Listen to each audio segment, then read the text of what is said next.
사도신경. 나는 전능하신 아버지 하나님 천지의 창조주를 믿습니다. 나는 그의 유일하신 아들 우리 주 예수 그리스도를 믿습니다. 그는 성령으로 잉태되어 동정녀 마리아에게서 나시고 본디오 빌라도에게 고난을 받아 십자가에 못 박혀 죽으시고 장사된 지 사흘 만에 죽은 자 가운데서 다시 살아나셨으며 하늘에 오르시어 전능하신 아버지 하나님 우편에 앉아 계시다가 거기로부터 살아있는 자와 죽은 자를 심판하러 오십니다. 나는 성령을 믿으며 거룩한 공교회와 성도의 교제와 죄를 용서받는 것과 몸의 부활과 영생을 믿습니다. 아멘.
오늘 말씀은 마태복음 5장 3절부터 10절 말씀입니다. 마음이 가난한 사람은 복이 있다. 하늘 나라가 그들의 것이다. 슬퍼하는 사람은 복이 있다. 하나님이 그들을 위로하실 것이다. 온유한 사람은 복이 있다. 그들이 땅을 차지할 것이다. 의에 줄이고 목마른 사람은 복이 있다. 그들이 배부를 것이다. 자비한 사람은 복이 있다. 하나님이 그들을 자비롭게 대하실 것이다. 마음이 깨끗한 사람은 복이 있다. 그들이 하나님을 볼 것이다. 평화를 이루는 사람은 복이 있다. 하나님이 그들을 자기의 자녀라고 부르실 것이다. 의를 위하여 박해를 받는 사람은 복이 있다. 하늘 나라가 그들의 것이다. 아멘.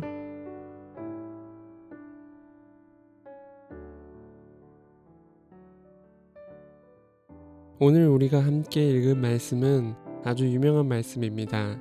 마태복음 5장에서 7장까지 예수님께서는 산 위에서 무리들에게 하나님 나라의 복음을 가르쳐 주시는데, 오늘 우리가 읽은 말씀이 그 첫 시작입니다. 본문의 말씀을 읽게 되면 이렇게 열심히 살면 하나님을 볼 수 있고 또 하나님의 자녀가 되고 하늘나라가 나의 것이 되는 것인가 하는 생각이 들 수도 있을 것 같습니다. 그런데 그것은 그 자리에 있던 사람들도 마찬가지였습니다. 언뜻 보게 되면 예수님께서 알려주신 대로 이렇게 살기 위해 열심히 노력하라 라는 의미로 이해될 수가 있습니다. 그런데 이것은 완전한 이해가 아닙니다. 세상의 입장, 현실의 입장에서 보게 된다면 마음이 가난한 사람은 계속 가난하고 애통한 사람은 계속 애통할 수 있습니다. 온유한 사람이 땅을 기업으로 받지 못할 수도 있고, 의에 줄이지만 의를 보지 못할 수도 있습니다. 또 궁휼히 여기지만 내가 궁휼히 여김을 받지 못할 수도 있습니다. 또 마음이 청결하다고 해서 사람들이 나의 마음을 알아주지도 않고 화평하게 하지만 다른 사람이 날 공격할 수도 있습니다. 그리고 의를 위하여 박해를 받지만 정의는 사라지고 악이 창궐할 수도 있습니다. 이게 세상의 논리, 또 이치, 또 현실의 상황입니다. 그리고 다 아는 것처럼 세상은 힘의 논리가 적용이 되고 돈이 권력이 되고 또 만능이 되기도 하며, 또 우리는 우스갯소리 농담으로 조물주 위에 건물주가 있다고 하는 이런 것들이 세상의 본 모습일지도 모릅니다.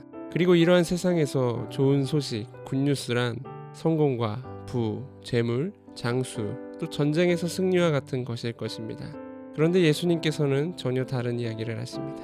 예수님께서는 겸손한 자, 가난한 자, 슬퍼하는 자, 평화를 위해 애쓰는 자, 자비로운 자와 같은 자들에게 놀라운 소식, 굿뉴스를 말씀하시는 겁니다. 이러한 사람들에게 복되고 놀라운 소식이 있다고 지금 말씀하시는 것입니다. 예수님이 말하는 놀라운 복된 소식은 이제 하나님께서 예수님을 통해서 이 세상의 작동 방식을 바꾸는 일을 하실 것인데, 지금 하나님께로 돌아서서 하나님이 하고 계시는 그 새로운 일을 받아들이는 사람들에게 복을 아낌없이 쏟아 부으시겠다는 선포, 또 선언인 것입니다. 마음이 가난한 사람은 마음이 부드러운 사람이며 하나님 외에 다른 소유가 없는 사람입니다. 하나님만이 유업이기 때문에 가난하지만 가난하지 않은 사람입니다. 그리고 애통은 불의한 고난, 알 수 없는 고난, 또 선을 위해 생기는 고난을 인내하고 견딜 때 생깁니다. 마음이 가난하여 하나님만을 바라보기에 하나님을 보고 참으며 애통하게 됩니다. 그리고 애통해하며 하나님을 기다리기 때문에 이 세상의 방식대로 살지 않습니다.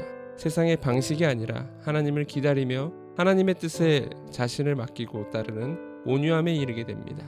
온유한 자는 하나님의 뜻, 의를 따라 살기 위해 애쓰기 때문에 이 세상의 불의를 바라보며 의에 줄이고 목마르게 됩니다.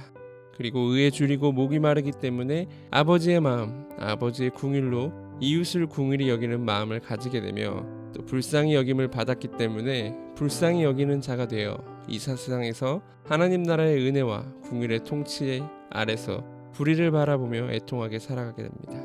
궁휼한 마음으로 애통하게 살아가는 이 마음은 하나님을 향한 청결한 마음, 전심으로 이어져 이웃과 세상을 향해 하나님께서 가르쳐 주시는 의의 길을 가게 만들고, 이것은 모든 이들에게 화평을 만들어내고 그때 화평하게 하는 자로 하나님의 아들이라 일컬음을 받습니다.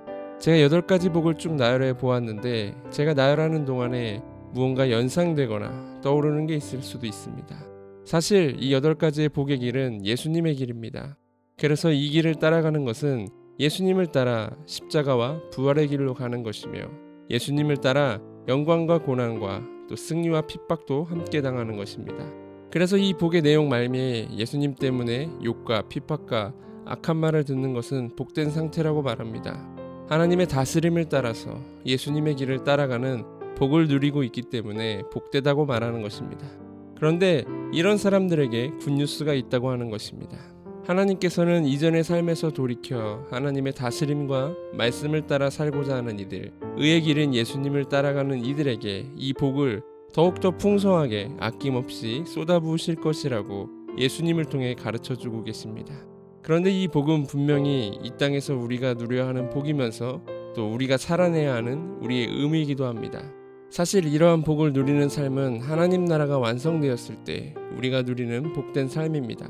그런데 이 세상의 마지막 때에 완성되어야 하는 그 하나님의 나라가 예수님이 이 땅에 오심으로 인해 시작되었습니다. 그래서 예수님께서는 이제 새로운 방식으로 하나님의 자녀답게 너희가 살아야 한다고 말씀하시는 것입니다. 다시 말하면 하나님의 임재하심 가운데 누리게 될 그 하늘나라의 복된 삶을 이 땅에서도 동일하게 살라고 하시는 것입니다. 그리고 그렇게 새로운 방식으로 살아가는 사람들은 복된 사람들이고 그러한 삶을 살아갈 수 있도록 이 복을 더욱더 풍성하게 아낌없이 하나님이 쏟아 부으시겠다는 약속입니다. 예수님은 그렇기 때문에 이 다음 장에서 이렇게 말씀하십니다. 아버지의 나라가 하늘에서처럼 땅에서도 이루어지도록 기도하라고 하십니다. 하나님이 이미 왕으로 다스리시는 하늘의 삶이 이 세상의 삶이 될 수 있도록 기도하라는 말씀이십니다. 예수님의 가르침은 미래에 우리가 하늘나라에서 하나님의 임재 가운데 누리게 될 그 삶을 지금 현재 살라는 부르심인 동시에 이 부르심에 순종한 이들은 이러한 복된 상태가 될 것이라는 것을 가르쳐주고 있습니다. 예수님은 이 복된 상태, 하나님의 역동적인 다스림을 따라 모든 율례와 규례를 지키는 복된 길, 의의 길을 따르는 삶을 살 수 있다는 것을, 그리고 이 복된 하늘나라의 삶이 하나님의 약속의 성취임을 보여주시기 위해 인간의 육신을 입으시고 이 길을 걸어가시고 이 복된 삶을 살아내십니다. 하나님의 다스림을 따라서 사는 삶을 내가 보였으니 너희도 이 길을 따라오라고 하시는 것입니다. 이 길을 따라오려 하는 너희들에게 복된 소식이 있다.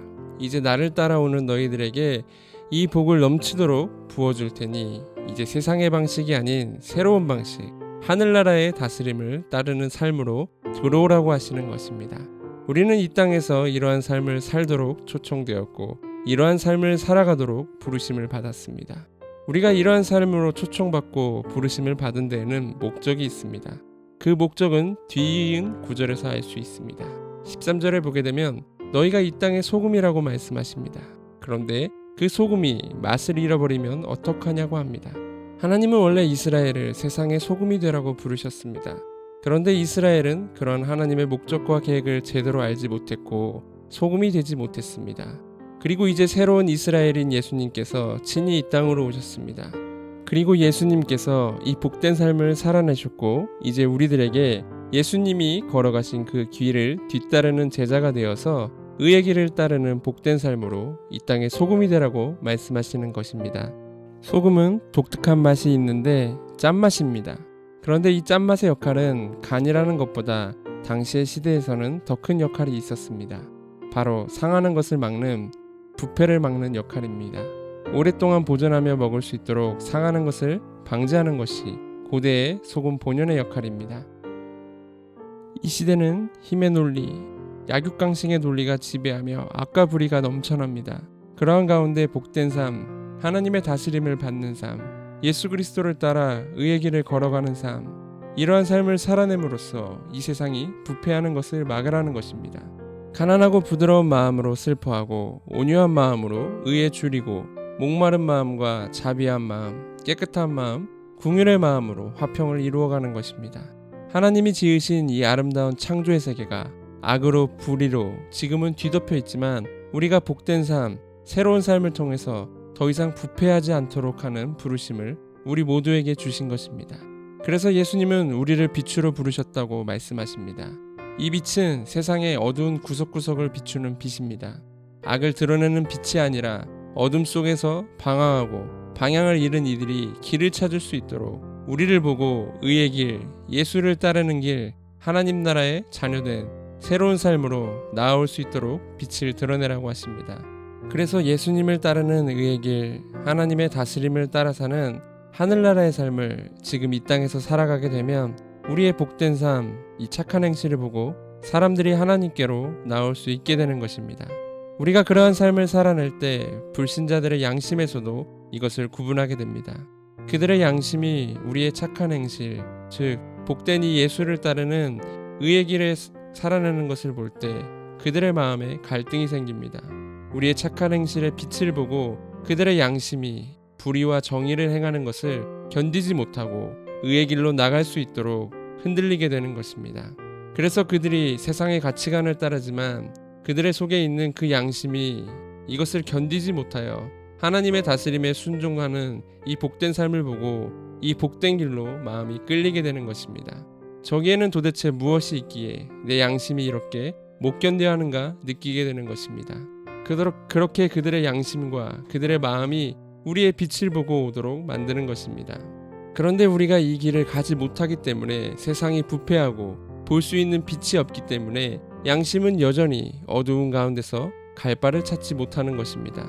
우리가 성령이 충만하고 영적인 세계에 있다고 생각할 때 세상의 사람들은 우리가 정의롭지 못하고 불의를 행하는 모습을 보기 때문에 세상의 복을 탐하는 다른 사람들과 다를 바가 없다고 생각하는 것입니다.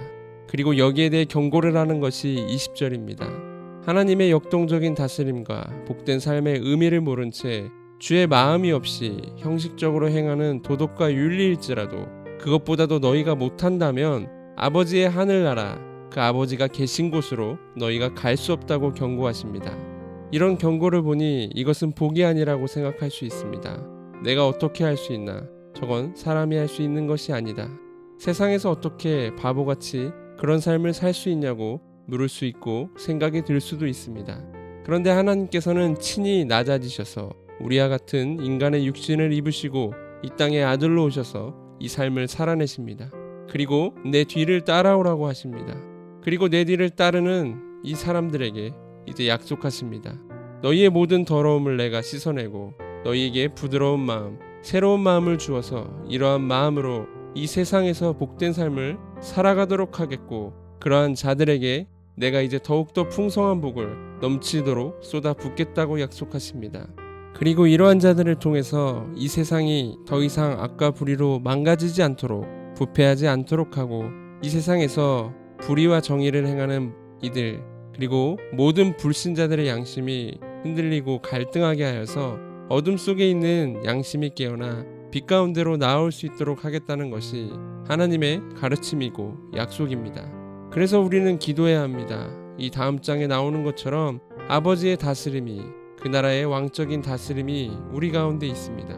이제 하늘에서 아버지의 뜻이 이 땅에서도 동일하게 이루어질 수 있도록 또 우리의 삶에 역사할 수 있도록 우리의 굳은 마음을 부드럽게 바꿔주시고 우리의 마음과 양심이 착한 행실을 드러낼 수 있도록 아버지가 역사하실 수 있도록 또 우리에게 보여주셨던 그 본을 따라 걸을 수 있도록 마음이 넉넉하고 넓어지도록 함께 기도하는 우리 모두가 되기를 간절히 기도합니다.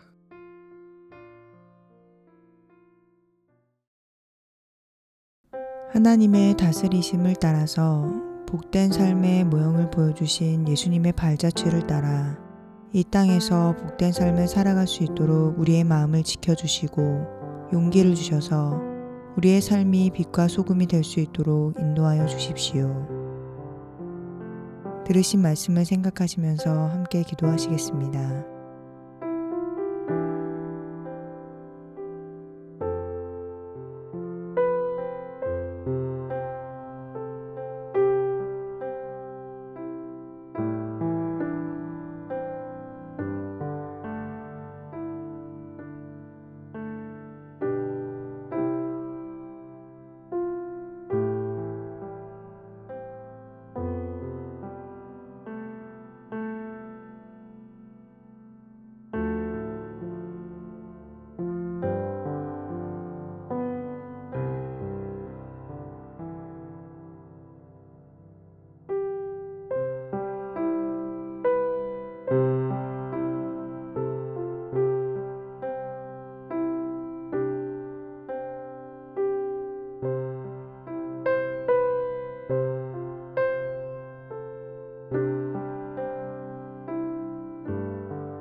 우리의 삶의 자리에서 다른 가치관과 다른 모습으로 빛을 드러낼 수 있도록 용기를 주옵소서. 세상의 방식과 가치관보다 더 크고 높은 하나님 나라의 사랑이 우리의 삶의 자리에서 빛날 수 있도록 우리를 지키시고 도와주시옵소서. 함께 기도하시겠습니다.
하나님을 믿지 않는 많은 이들이 교회를 비판하고 비난할지라도 아버지의 참된 사랑이 그들의 마음과 양심을 흔들고 녹일 수 있음을 믿고 사랑의 마음으로 모든 이웃을 사랑하고 그들에게 사랑을 증거할 수 있도록 도와주시옵소서. 함께 기도하시겠습니다.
주기도문. 하늘에 계신 우리 아버지의 이름을 거룩하게 하시며 아버지의 나라가 오게 하시며 아버지의 뜻이 하늘에서와 같이 땅에서도 이루어지게 하소서. 오늘 우리에게 일용할 양식을 주시고 우리가 우리에게 잘못한 사람을 용서하여 준 것 같이 우리 죄를 용서하여 주시고 우리를 시험에 빠지지 않게 하시고 악에서 구하소서. 나라와 권능과 영광이 영원히 아버지의 것입니다.